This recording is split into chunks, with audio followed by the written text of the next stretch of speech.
I'm back. So one of the biggest questions that I get asked is, Brandi, how do I create my first business as an entrepreneur, and how do I develop my very first product or service to sell? And that was something that I think I kind of just fell into when I started on this journey. So if you haven't met me yet, my name is Blogging Brandi, and usually I'm in my RV, but I'm a digital nomad, a female entrepreneur, and I have learned how to run my business on the road, and I teach other female entrepreneurs and male entrepreneurs how to do the same. I used to travel a lot with my business, and I kind of figured out I like to be able to do it from anywhere on the road, and so I went from selling like physical products to digital products, and I want to tell you why. If you haven't seen my story yet, you can check that out in the link below this video to watch that, as well as if you want to apply and work with me,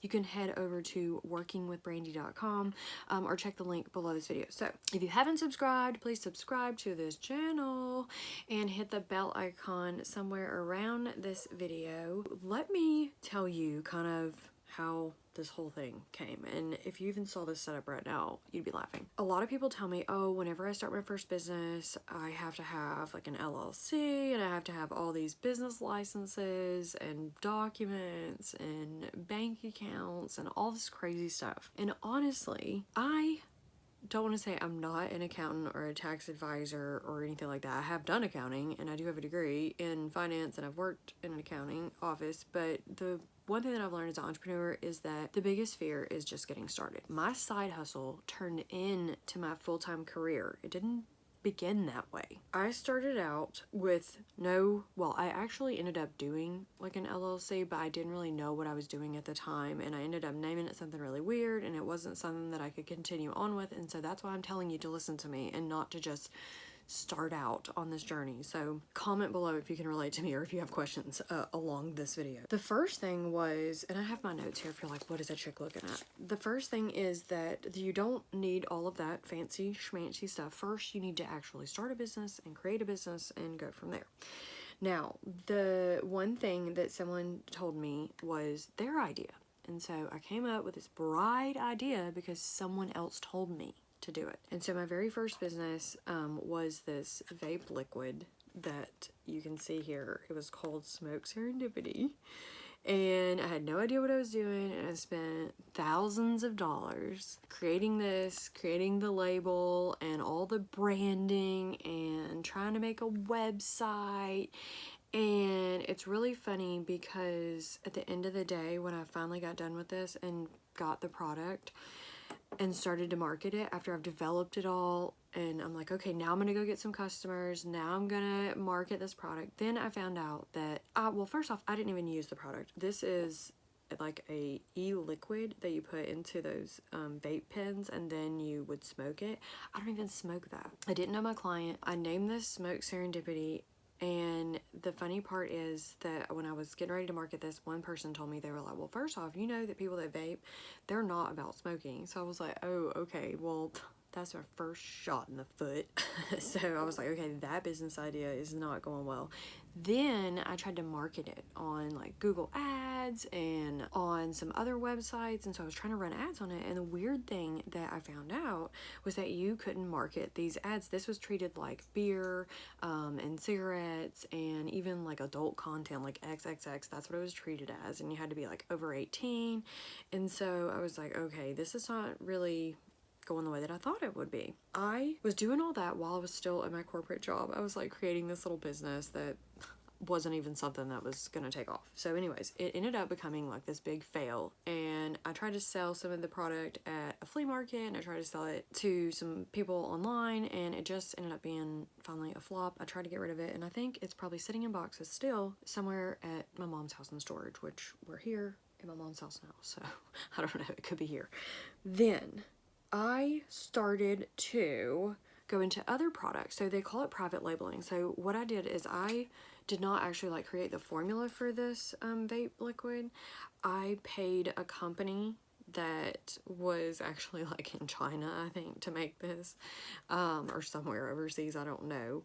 But they made this for me, and they helped come up with all the packaging, and they sold it to me. So I was probably like a sucker for them. That taught me a lot about selling online. That taught me a lot about private labeling. And so then I ended up watching this webinar, and I might have watched the webinar like before I created the product. I just didn't really understand what I was selling or doing. So I didn't know my client. I didn't know the product. I didn't know any kind of online marketing. I didn't know anything. I didn't even have social media. Nothing like that. I started doing reselling and flipping after I had watched this webinar, and they were like, oh, you just get your phone and you just scan and you just see if these products are what they're going for online, and then you just sell them for a higher price. I started doing what's called reselling online. And also in the middle of that, I was kind of doing a little bit of this private labeling. So I wanted to tell you kind of, if you're like, okay, what is private labeling? Before I jump into the reselling thing, private labeling means that you sell someone else's product, but you could put your name on it potentially. So I started doing other things that I was finding that were selling at the time. So I found like these baby teethers, and these look like little almost cookies. I would say like Oreo cookies almost, but they're not Oreo cookies, and they're this plastic teeter stuff, and you can put them around the baby's neck. I just found certain products and categories would sell, and so these I thought about, okay, well maybe I'll put my name on it and sell these as my own. Kind of would sell like one or two, and I'd figure out like what would sell, and then I would decide if I wanted to order more of them or whatever. Then I sold like these mesh bags, and so they are something that you would put in the bathtub, and you would put toys in them, and they're also for babies, and you could probably use them for something else, I don't know, but they have these little suction cups on them, and so I've sold a few of those. And then I sold, these are like kitchen scrubbers, and I did them in all the colors, and they have little knots on them, and they have these reasons for like they can hang, and I don't remember like all the features, but these were like hot sellers online, and so I started ordering these to see if people would buy them. And then I also did these baby teethers. Okay, these were I think called like banana baby teethers, or toothbrushes, and the babies would brush their teeth with them, and I have probably like 20 or 30 of those still. So I still have like all of this random stuff. And then I was trying to think if there's anything else. That was what you would call private labeling. And so these were not products that I made or sold or manufactured. There was another manufacturer, and I would buy them from them, and then I would sell them on eBay or Amazon, or it depends on what I was selling, how big it was. And that was another thing that went into it. I didn't know if I was going to be selling big items or small items, and so a lot of that played a role into what I wanted to do digitally, and even just physically, and how much it cost. So I found that like smaller and lighter items were easier to sell, and I found like pet products and baby products, and even like household goods, like things that people would normally invest in. That is what you would consider like private labeling. And then that is, I guess, a form of reselling, but I got into reselling, which is what actually allowed me to quit my job. And so reselling is when you would buy items, and I would go to like Goodwill, Target, and Walmart, and I found these items at lower prices, and then I would sell them for higher prices. I can show you probably some of these because I actually have some of them stored here. So I came with these products here. Not these specifically, but these were actually some products that's probably like leftover from before. So I would just buy things at Goodwill. Like this I bought for $3.99, and it's this hook hanging thing for babies, and what I ended up figuring out is this was long and weird and hard to ship, so it hasn't been easy to sell. But I would find things like maybe these items for babies, and they're these slippers, and I got them for, I don't know, a couple bucks because I bought them in a pallet. So I went from buying at Walmart and Goodwill and Target and like local stores to buying at auctions, both in person and online. And I've done new and old and used and return items and all of that. And I usually only sell new items, so that's what I had learned. So these are just things that were kind of left over, and I actually had used them for a class I was teaching, so they've just been sitting up here. But I would buy stuff like that. The other thing, I had gotten this stuff in a pallet, but I had gotten like this toy thing, and this is kind of heavy, but again, people would buy like little tykes and things if I found that, say, for a couple bucks. And I was trying to see if there was anything really specific in here that, look, if you haven't seen my story, I used to sell spray tans back in the day, like when I was, oh my gosh, in my 20s. So this is probably 10 years old at least, probably 15, I don't know. This spray tan machine, which is probably gonna have to be for sale, I used to do spray tans on people, but it still works. And then I had like this pet tent that I had gotten on a discount, and so I haven't sold it yet. I found like these baby items at Goodwill, these crib sheets, and these I think I paid like a couple bucks for, but online they go for probably like 20 bucks. So some of that stuff is just things that I would find, and even these games. So I would find like games at Goodwill, and I would always look for these new ones, and so this is brand new, and I would sell this, but you would pay like a couple dollars for this at Goodwill, and then I would sell it online. Like some of these go for like $40, $50, $60, some of them like even more. So and then also I got these, I would say, you know, always start with your higher price items, but I got these Lily Pulitzer bags from a kit that, or from a, like, you know how you buy stuff and they're like, oh, I'll give you a free gift. I had gotten this as a free gift, but honestly these go for over $100 I think online. So this is something that I would list for sale. So those are just some things. I could not go through all of that with you, but I just wanted to say, like, those are things that I would either buy at Goodwill, or I got in a pallet, or however I acquired them, but it was something that I got for a cheaper price. And don't even judge me. I will actually sell, if people give me gifts, I will sell them if I know I can sell them. So if it was like Christmas gifts or birthday gifts, or just like, hey Brandi, do you want this? I'm like, oh, I could probably sell that. I actually went to a convention recently in the last couple of years, right before the whole pandemic, and it was kind of funny. We were leaving, and if you've ever been to these conventions and conferences, you have to carry all this product and ship it in, and normally it costs more money to get, if you didn't give it away at the event, it costs more money to ship it back or take it back with you. So these people were like, hey, do you want this stuff? And I was sitting there scanning with my phone, and it was kind of funny because I ended up taking like all this product and making a lot of money on it. But it was really just, and a lot of people are like, oh, what do you sell? It could be anything. If I scanned it and it made money, I've sold rain chains, I've sold horse jackets. People will buy some really weird stuff. I always think of like, okay, even sitting in this room, like this is a boat that we bought as a blow-up boat, and it's not really something that we're going to use anymore because we have like a real boat now. That's something that I would put up for sale. So I would probably not ship it, but I would sell it like locally. Maybe something like Facebook Marketplace. So I got into doing these pallets and flipping these items, and I started making so much money that it allowed me to quit my job. And I was doing this kind of like on the side or in between at lunch breaks and at the end of the day. And I would even, like, this is how funny it was, I would even take my mom to like Goodwill on Senior Citizen Day, or my grandma.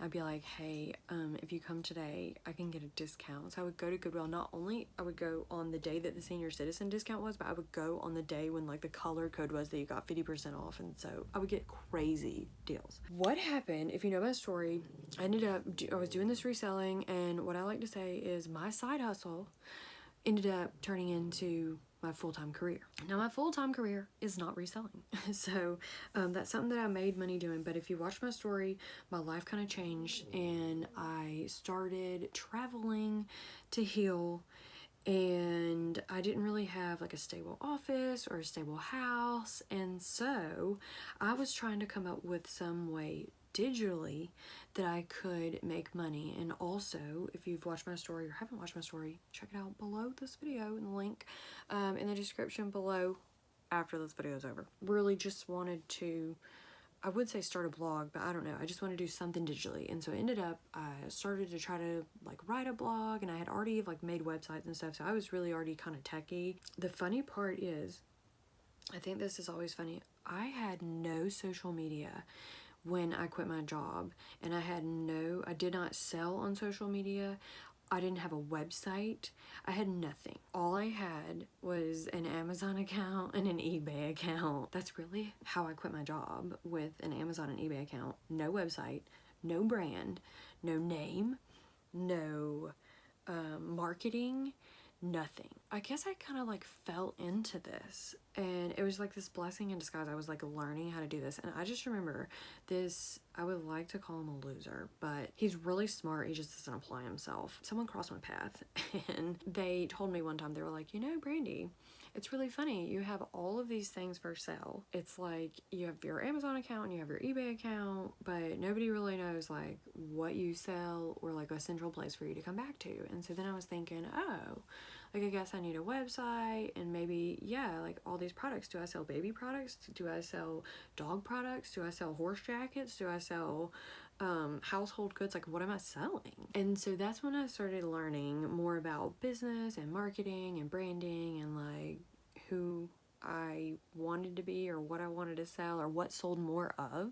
And so for me, it was dollar signs. That's all I thought about. But then it was like, okay, how do you get these people to come back to you from these other sites? Which is like probably a whole nother story and a whole nother video. Again, if you haven't subscribed, please subscribe and hit the bell icon so you're notified in an upcoming video, and let me know what you want to know about like marketing and business. And if this is resonating with you, hit the like button below and comment below and let me know what questions you have, and if you're like, oh my god, I can totally relate to this chick, or if she's just talking crazy. I would say my name became my game. My name became my game. I like that. I like literally just came up with that. Like, my hater, which was my boyfriend at the time, was like, oh, what are you gonna be, Blogging Brandi? And I was like, yeah, I guess that's a good idea, because I was like, oh, I'm gonna start a blog, and I didn't really know why I was starting a blog, other than I was like, oh, I'm gonna heal, and I'm like trying to sell these products on the side. Actually, I ended up, when I had my RV, my travel trailer, my very first RV, I was selling my house, I had all these products, and so I told you my story. God had told me to like sell everything, and so I was selling everything, and I was trying to get rid of these products. When I was on this trip one time, it was just this mad chaos. There was all this crap going on at home. I was trying to hire people to help sell these products, and I had no idea about the fact that I could like put these products in a box and ship them off, and somebody else would do all the work for me, or just to hire somebody in a different facet, okay, like outsource instead of like hiring. I had this chaotic business going on, hundreds of SKUs. I was trying to figure out business and marketing. Then my whole life had been turned upside down, you know, whenever I had my personal tragedy happen, and my lifestyle was already changing, but my lifestyle literally like stopped. And so I was like, okay, how do I do this blog thing? And I was sitting in my trailer on an island in Georgia. I was sitting on an island in my trailer. Come here. This is my little baby girl who helps run the business over here. Birdie bird. Okay, thank you. So I was sitting on an island in Jekyll Island, Georgia, and I was talking to this guy. I had hired him to do my website, and he was like not doing as fast as I thought he should. And so one day I was just talking to him on the phone, and I was like, oh my god, why haven't you done my website? This is crazy. I was kind of like telling my story, like, you don't get it, why I'm even in this RV. I lost my kid and all this stuff is going on. I need this website done, and so I'm trying to start this blog, and I don't even know why I was trying to start a blog or what I was doing. Like, I have no idea. He was like, oh my god, have you ever thought about being on YouTube or starting a YouTube channel? And so I was like, oh yeah, no, I mean, I'd be really good at YouTube. And so I ended up starting this YouTube channel because he told me this was a good idea. That's probably how you're watching me now, 3 or 4 YouTube channels later. I ended up starting this YouTube channel. I was trying to figure out how to get rid of these products, and so I had all these ideas coming at me. And so I had kind of taken off a little bit because I had invested in crypto at the time, and I was starting to make money from crypto, and I had my own investments, and I was cashing out my 401k, and I was like literally like getting out of the system and the status quo, and taking any like money that I had, and any money that I was generating from my business, I was investing it back into my business and my RV, and just getting this whole thing going. Part of it that kind of stopped for me was when I got in my tragic accident in my RV. I had to figure out some other way to make money. So I was like, okay, how do I make money on the road or digitally when I have no like house or stable office. I was gonna do the blog. I told you my biggest hater was like, oh, Blogging Brandi. So I was like, okay, no more stuff. God told me to sell everything. Like, how do I go digital? So not only did I have my investments, my savings, I had this like reselling thing I was trying to fade out of. And actually I kind of had like a little bit of this, a little bit of that, like all going on. So I learned that you cannot grow a business and have what I call your mobile money machines or multiple streams of income when you're trying to do all these little things at one time. Like, you gotta focus on like one thing, and then you can start adding more and more and more once you've perfected the one thing and got it going in a good way. I did the private labeling, I was doing the reselling, I had investments and money and savings and cashing out stuff, and then I also started doing what I would like to call branded merchandise. So a lot of people are like, oh, I want to sell t-shirts and cups and mugs, and so I had created this merchandise and I did all that, and so you could wear these hats, and these were like my business idea. Okay, so I didn't even take possession of these. That's one thing I did learn on my journey when I started doing this, is I don't have to have hundreds of these in my pocket or in my back over here, unless say I'm a musician or something, and I'm like on tour and I wanted to have some of the stuff to give away, then maybe I might order a little bit of it and have some merch to sell, but I would really have it online. And also because if you sell online, you can get people into your sales funnel and you can continue to sell to them later on. You have their information. So that was kind of like something I learned with like the website. And then again, I told you I had no social media when I started. That was another thing that was like, okay, so who wants to buy just your name or your brand logo? Like, I get it, maybe if I'm Nike or like a really big brand name where people are all about labels, like Lily Pulitzer, which is my favorite, or one of my students was just selling a bag, it was like Michael Kors, so things like that. Yeah, I get it, it's like a status thing. Trust me, I had a Lexus, I had all the fancy cars, I had all of that. The title, vice president, investment advisor, stock trader. So then I did the branded merchandise. I also did what you would call like affiliate marketing. So say that I wanted to sell, like say I was like, oh, you should buy this mouse from Apple. I'll put a link below this video for you to get it. It's something that I use in my everyday life, and it's like a must-have.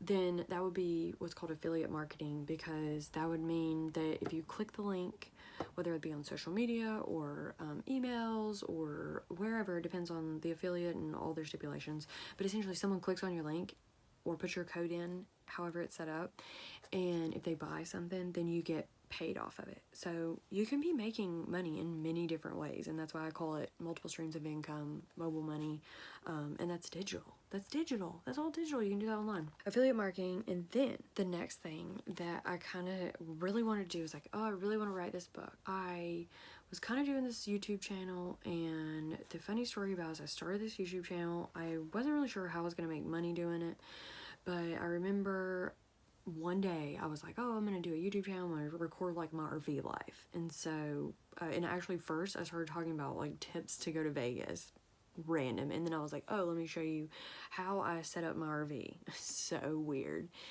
And so I remember recording one day and my boyfriend was standing there and he was like, I was starting the video and it was just like my very first couple videos, and he had this like professional or more professional business, which I thought at the time, because he was an entrepreneur too.